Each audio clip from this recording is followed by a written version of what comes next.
Yo, what's going on, guys? TymeStopper here, as always, bringing you the fastest method to farm the current tickets in Fortnite Save the World. With the return of the dungeons, Epic has brought us adventure tickets, and with it some awesome returning rewards for those of you that might missed out on them. And for the vets out there, it is a great chance to fill up your collection book as well, since now you can get an extra Swamp Knight and Mermonster Ken just by doing those dungeons and helping you level up the collection book at the same time. Now, I know I have been working on mine lately and made it to level 520, which is a far cry from done, but the manual needs at the higher levels are crazy. So rather than buying tons of llamas, you can just farm these dungeons and recycle everything.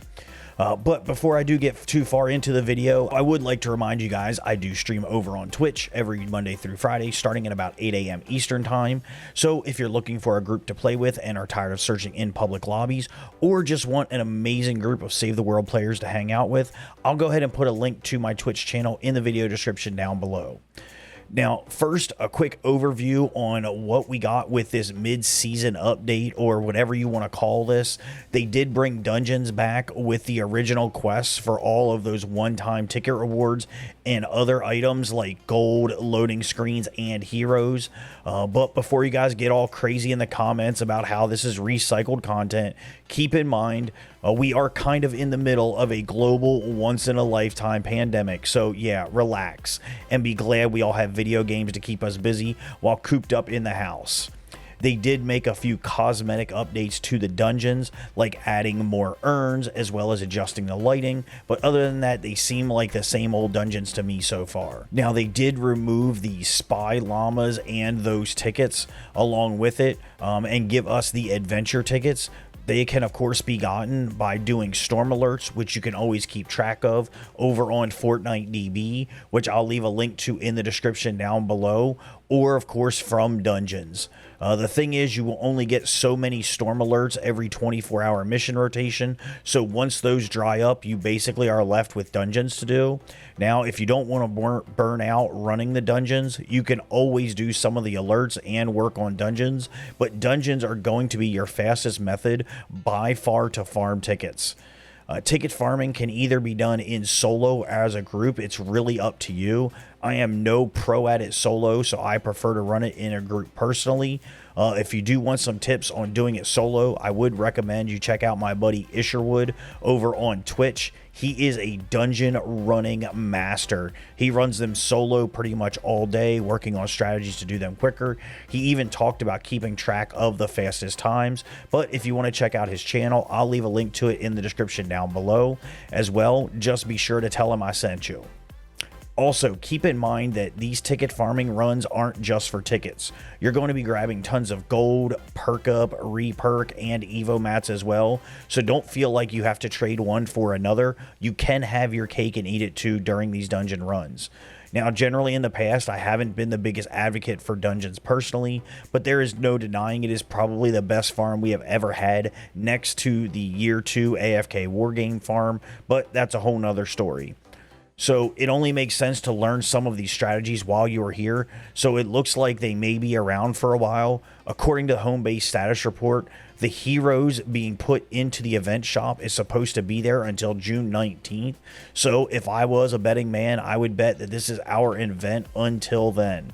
That is most likely when we will get the birthday event, since that's usually what happens in the summer. But with everything going on, I'm sure they won't be bringing out much of anything new right now.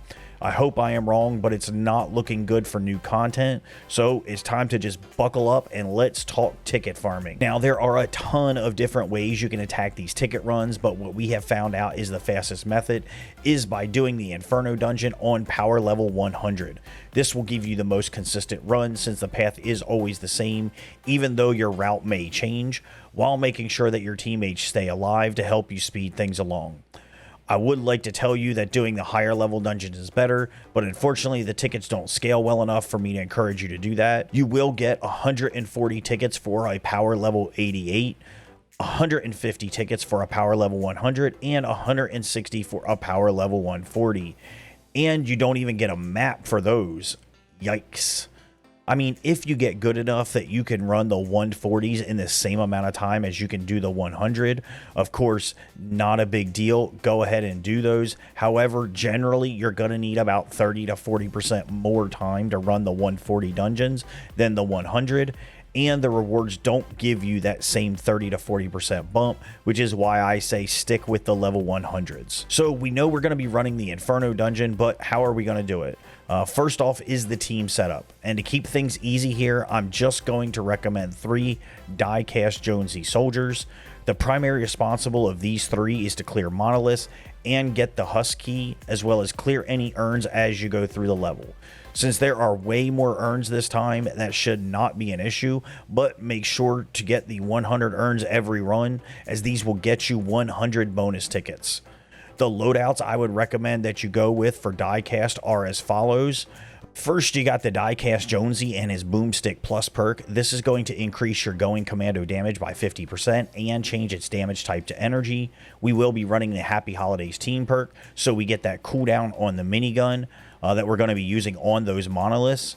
You're going to be using Azalea Clark with her Space Technology Plus perk. Since you changed her minigun to energy, she is going to boost that damage by 15.5%. You're going to use Ted with his first cup of the day for that extra crit rating and crit damage to help you on the boss at the end. You have Commando Spitfire for his going again, which is going to decrease your minigun cooldown by 30%. You have Survivalist for that extra health restore on eliminations, and you have Fleet for that extra movement speed when running through the dungeons. For gadgets, I just went with the Slow Field for the boss at the end and Adrenaline Rush just in case I need it. The fourth and most important team member, who really should be the one with the most dungeon experience, is going to be your dungeon runner. Their main role is to get the shadow key and make it to the end door for each level as soon as possible. They can grab some urns along the way if they're needed, but with the increase in spawn rate for the urns, you really shouldn't need that. Their main focus is going to be speeding through things, so the runner's loadout is going to look like this.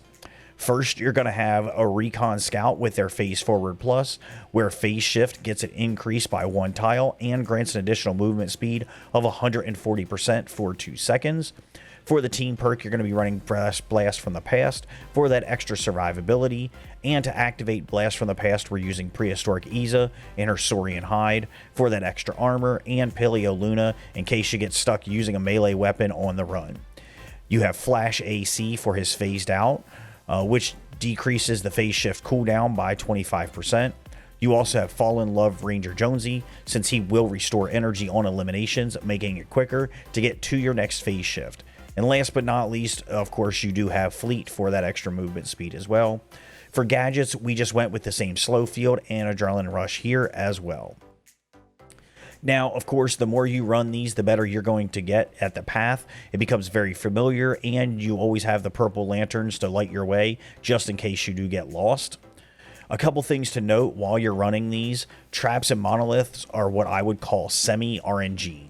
That is, they are at predetermined spawn locations, but which ones spawn each time does change, so once you learn the spawn location, it makes it much easier. Of course, like I said, to get the max tickets, you will want to make sure you get your 100 urns each run. So as long as you're getting 30 to 35 per floor, you should be more than good by the final floor. Also, keep in mind that you do need to get at least a tag on the mini boss to get access to the bonus tickets, which I will explain more about in just a second. A key is to ignore everything along the way. As you can see here, we are basically just running past the husks and even the mini boss. I know it's tempting to try to kill the mini bosses that you run up against, but the time investment isn't there for it, for the rewards that you get, so I would just ignore them if I were you. There are a few more advanced strategies that once you get good enough at these, you can use, like lava bounces, teleporters, and intended death. But this guide's goal is to focus on the basics, so we're just going to skip over those for now. Just know that you can always check out my man Isherwood over on Twitch if you have any questions regarding those. I guess at this point, you're probably wondering, how do you intend to get me to 3,000 tickets per hour? So let's take a look at the math. Keep in mind the run itself at the 100 level is going to give you 150 tickets. Whenever you get 100 earns, you will get that 100 bonus tickets per run. You will also get 150 tickets for every 5 mini bosses you kill. So if we break that down per run, that's about 30 tickets. Keep in mind that that means you must tag the mini boss at the end to get those, but even if you don't, you will still get crazy tickets. So that means you're getting 280 tickets per run. Each run will take you about 5 minutes. That's about 12 runs per hour. So as you can see, that is 3,360 tickets per hour, giving you well over the 3,000 tickets per hour. So even if you miss a mini boss here or there, you're still getting well over that threshold. Keep in mind, as I mentioned earlier, you're not just getting tickets, because on these runs, you're also going to be getting reperk, epic perk up, or legendary perk up as well. If you'd rather focus on Evo mats, however, you can always do the timed runs because they give random Evo mats instead of the reperk and perk up. Now, I know the amounts are a little low on each one that you're going to get, but keep in mind it is per run.